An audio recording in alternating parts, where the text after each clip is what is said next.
అదే RTV app వార్తల్ని క్షణాల్లో చదివే అవకాశం ఉంటుంది. ఒక న్యూస్ పేపర్, ఒక టెలివిజన్ ఛానల్ మీ చేతుల్లో ఎప్పుడూ ఉంటాయి. సంచలనం సృష్టించిన రూరల్ తహసీల్దార్ రమణయ్య నిన్న రాత్రి ఇంటికెళ్ళి ఈ రాడ్లతో కొట్టి చంపిన నేపథ్యంలో ఇది చాలా ఘోరమైన పరిస్థితి అని చెప్పి విశాఖ వాసులందరూ చెప్తున్నారు. అయితే మనం ఇప్పుడు రమణయ్య మృతదేహం ఎక్కడుందో అక్కడ మార్చరీ వద్ద అయితే ఉన్నాం. ఇక్కడికి ఇప్పటికీ రెవెన్యూ ఎంప్లాయీస్ అంతా వచ్చారు. ఎంప్లాయీస్ అంతా వచ్చి ఈ అడవుల్లో అయితే ఉన్నారు. నిజంగా రమణయ్య, సన్నపల రమణయ్య తహసీల్దార్ ఎవరైతే ఉన్నారో ఆయన చాలా సౌమ్యుడు, చాలా పద్ధతిగా ఉంటారు అందరితోనే అని చెప్పి సహచరులు అందరూ చెప్పి బాధపడే నేపథ్యంలో అయితే ఉంది. మనం చూడొచ్చు ఇప్పటికే కేజీహెచ్ మార్చరీ వద్దకైతే జనాలంతా, ఈ రెవెన్యూ సహచర ఉద్యోగులంతా వచ్చి ఈ నిజంగా బాధాతత్వంలో ఉన్నారు. వీళ్ళంతా నిజంగా ఈ తోటి ఉద్యోగి అయిన తహసీల్దార్ని కోల్పోవడం అనేది చాలా బాధాకరం అని చెప్తున్నారు. అయితే ఈ ఎవరైతే ఈ సనపల రమణయ్య ఎవరైతే ఉన్నారో ఆయన్ని రాత్రి ఈ ఇంటికెళ్ళి రాడ్లతో దాడి చేసి మరీ చంపడం అనేది చాలా బాధాకరమైన విషయం.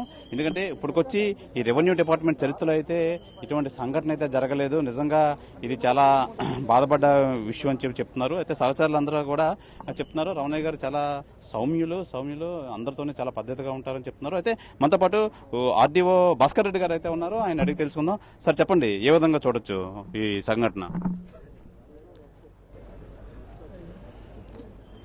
అంటే చాలా బాధాకరమైన విషయము.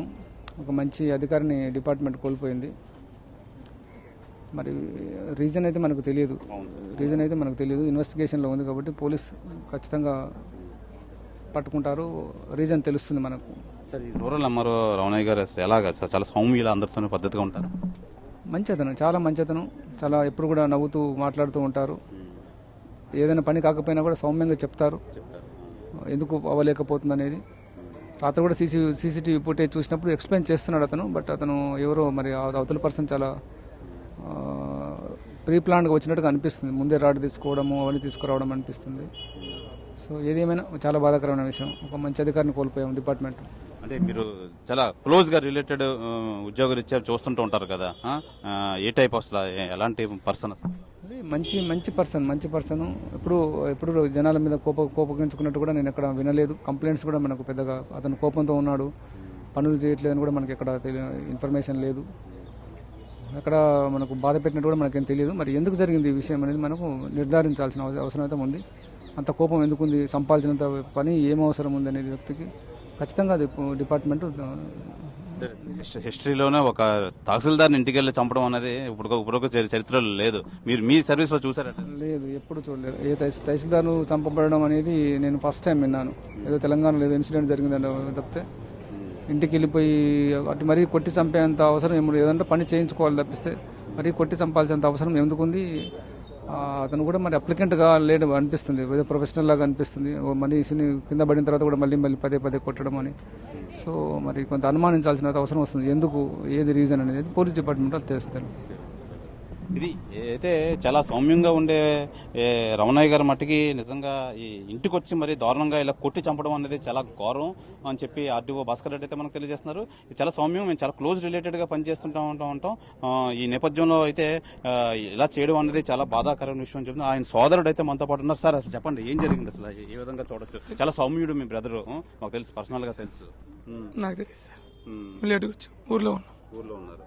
అసలు చాలా సౌమ్యంగా ఉండేవారు. అసలు ఎవరితోనే గొడవ పడే మనిషి మెంటాలిటీ కూడా కాదు. ఏదైనా మరి పనికి రాలేదు కదా సార్. ధర్మం అధర్మం అయింది, ప్రజాస్వామ్యం కూని పోయాడు. ఏ ఊరు సార్? స్వస్థలం ఏ ఊరు? మా దిమిలాడ, నా శ్రీకాకుళం జిల్లా నది. నిజంగా చరిత్రలో ఇప్పుడు ఇలా జరగలేదు అసలు. ఏమో సార్, కలికాలం ఏం చేయలేదు. కలి ఇప్పుడు ఇస్తా అంటున్నారు సార్ బాడీ. అది తెలియదు సార్, తెలియదు, ఏం తెలియదు. మీ పేరు సార్? నా పేరు రోహిణీరావు. అయితే రమణయ్య గారు సోదరుడు రోహిణీరావు అయితే చాలా బాధ తత్పరంలో అయితే ఉన్నారు. అసలు అన్ని చాలా సౌమ్యంగా సానుకూలంగా అందరితోనే చాలా మంచిగా ఉండే మనిషిని ఇలా ఇంటికి వచ్చి కిరాతకంగా రాడ్లతో కొట్టి చంపడం అనేది చాలా బాధాకరమైన విషయం. నిజంగా ఒక రెవెన్యూ డిపార్ట్మెంట్ లో తహసీల్దార్ని ఇలా ఇంటికి వచ్చి చంపడం అనేది హిస్టరీలోనే లేదు. అలాంటిది ఇది కలికాలం అని చెప్పి చాలా బాధపడుతున్నారు రమణయ్య గారి సోదరుడు రోహిణీరావు. అయితే మనం ప్రధానంగా చూడొచ్చు ఇక్కడ మొత్తం రెవెన్యూ డిపార్ట్మెంట్ సంబంధించి మొత్తం అంతా వీళ్ళంతా నిజంగా ఒక సహచరుని కోల్పోయిన నేపథ్యంలో వీళ్ళంతా చాలా బాధ తత్వంతో అయితే వీళ్ళంతా ఉన్నారు. నిజంగా ఒక సహచరుడు నిజంగా చాలా సౌమ్యంగా సానుకూలంగా ఉండే ఈ ఒక తహసీల్దార్ని అయితే కోల్పోవడం నిజంగా చాలా బాధాకరం. ఇటీవలే ఈ ఎలక్షన్ నేపథ్యంలో విజయనగరం అయితే ట్రాన్స్ఫర్ అయింది. ట్రాన్స్ఫర్ అయిన నేపథ్యంలో అయితే ఆయన ఆ అడావాళ్ళు అయితే ఉన్నారు. నిజంగా ఇంటికి వచ్చి ఆయన చాలా డీటెయిల్ గా ఎక్స్ప్లెయిన్ చేస్తున్నారు కూడా. అసలు ప్రధానంగా ఇది భూ తగాదా విషయమా లేదంటే ఇతరత్ర కారణాలు ఏ ఉండొచ్చు అని చెప్పి అనే కోణంలో అయితే పోలీసులు అయితే ఇప్పటికీ కూలంకుషంగా ఇంట్రాగేషన్ అయితే చేయడం అయితే జరుగుతుంది.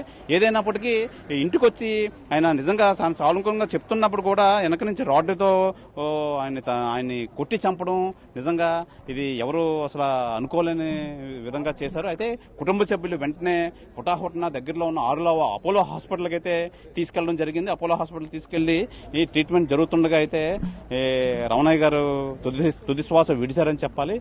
అక్కడి నుంచి డెడ్ బాడీని కేజీహెచ్ మార్చరీకి అయితే తరలించారు. ఇప్పుడు మార్చరీ అయితే రెవెన్యూ డిపార్ట్మెంట్ అంతా వీళ్ళంతా సహచరులంతా ఇక్కడ ఉన్నారు. మనం చూడొచ్చు కేజీహెచ్ మార్చరీ ఎక్కడైతే కేజీహెచ్ లో అయితే ఉందో ఆ మార్చరీ వద్ద జనాలు అయితే గుమ్ముకూడి ఉన్నారు. నిజంగా ఒక మంచి మనిషిని అయితే కోల్పోయారని చెప్పి వీళ్ళంతా సహచర ఉద్యోగులంతా నిజంగా బాధాతత్వంతో అయితే ఇక్కడ వచ్చి ఉండడం అయితే జరిగింది. ఈ నేపథ్యంలో ఆయన స్వస్థలం శ్రీకాకుళం జిల్లా అయితే ఈ పోస్ట్ మార్టం ఫార్మాలిటీస్ అన్నా పూర్తి చేసుకొని డెడ్ బాడీని అయితే స్వస్థలం తీసుకెళ్లే అరేంజ్మెంట్స్ అయితే కుటుంబ సభ్యులు మన సనపల రూరల్ ఎవరైతే చనిపోయారో సనపల రమణయ్య గారి సోదరుడు రోహిణిరావు అయితే ఆ ఎయిర్పోర్ట్లో అయితే ఉన్నారు. డెడ్ బాడీని అయితే స్వస్థలం శ్రీకాకుళంకి అయితే తీసుకెళ్లే పనులు అయితే నేపథ్యంలో ఉన్నారు. ఇది ఇక్కడ తాజా పరిస్థితి. కెమెరామెన్ సాగర్తో Shivaramakrishna RTV, Visakha KGH mortuary దగ్గర నుంచి. మరిన్ని వీడియోస్ కోసం ఛానల్ ని సబ్స్క్రైబ్ చేయండి. లేటెస్ట్ అప్డేట్స్ కోసం వాట్సాప్ ఛానల్ ని ఫాలో చేయండి. అండ్ లింక్ డిస్క్రిప్షన్ లో ఉంది.